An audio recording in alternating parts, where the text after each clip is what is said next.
You should. And you do all types of workshops? Clay, we don't. Okay. Because I don't have the kiln and Okay. you need to have a kiln. You need Yes, to have I do.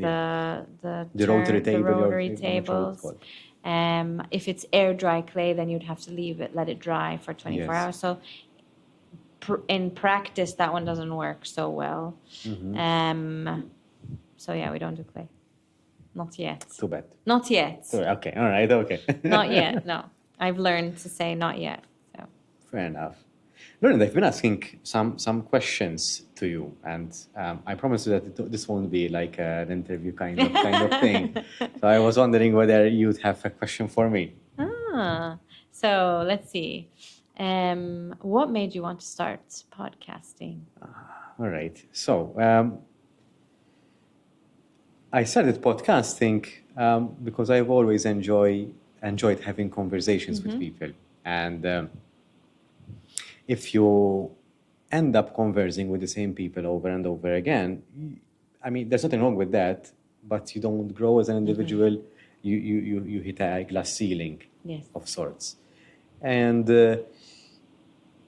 you can't have meaningful conversations all the time. Yes. Even with your friends. I mean, it's true. It's exhausting. You might not be in the mood for it. So, so that's reason why I started podcasting, because I wanted to have meaningful conversations with people, and I think this is a learning experience, at least for me. Hopefully, it is for you as well, because this is a challenging episode for me because of the stories that you shared, and as I expressed earlier on,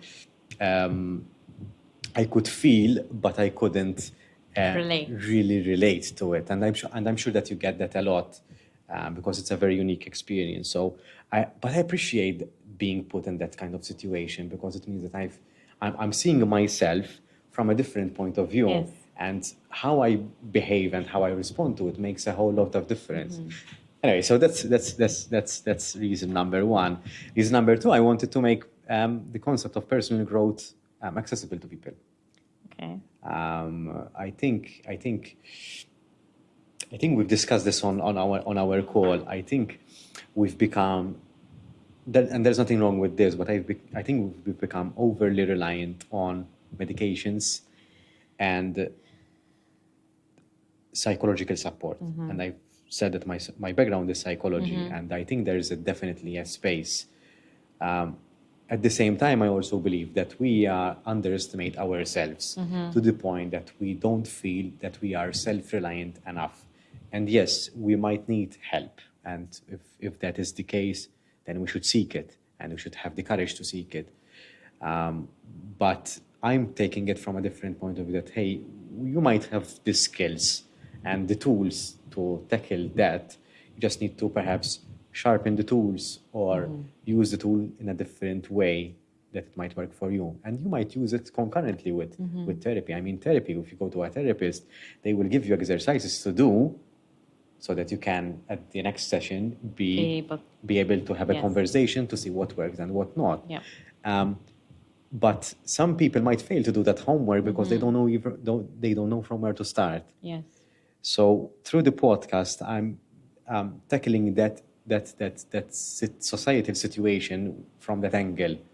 Hopefully, I'm asking the right questions to the guests so that it might inspire this thought process to the listeners.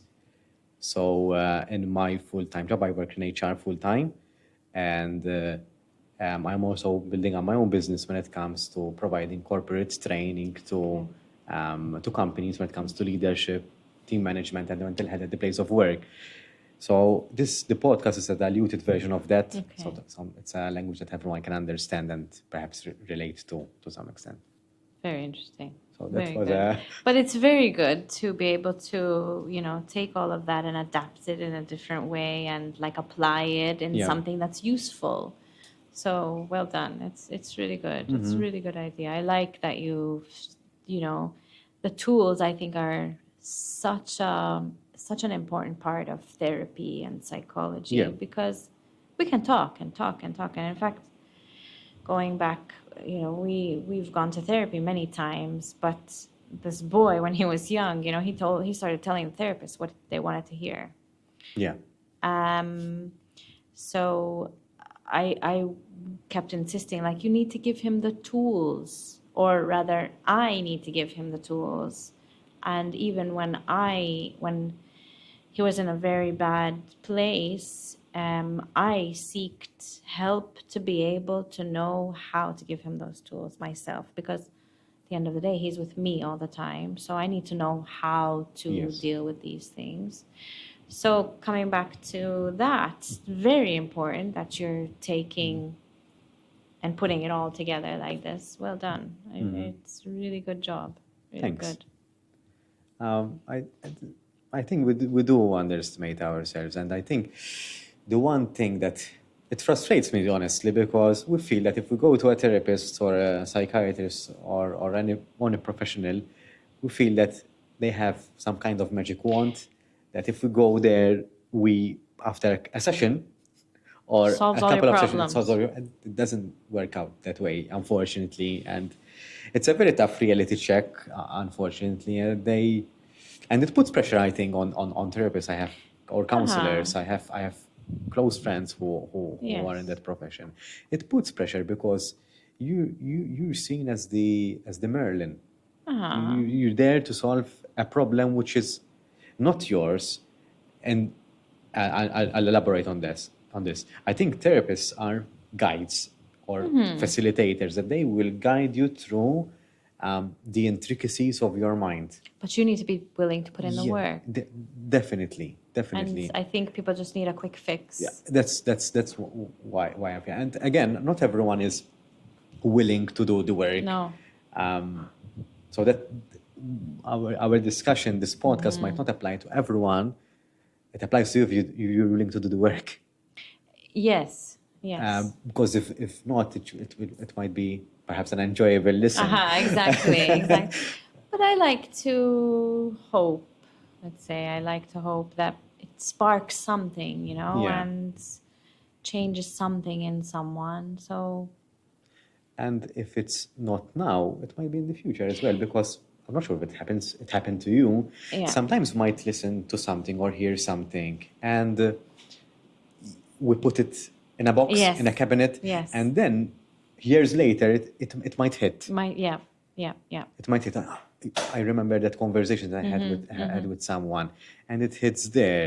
So if you encounter a thought which interests you, you put it in a box, in a nice Yeah. box, Yes. and when the Yes. time comes for you to open that box and take that thought, Exactly. you use it. So that's You never know, honestly. Yes. You never know.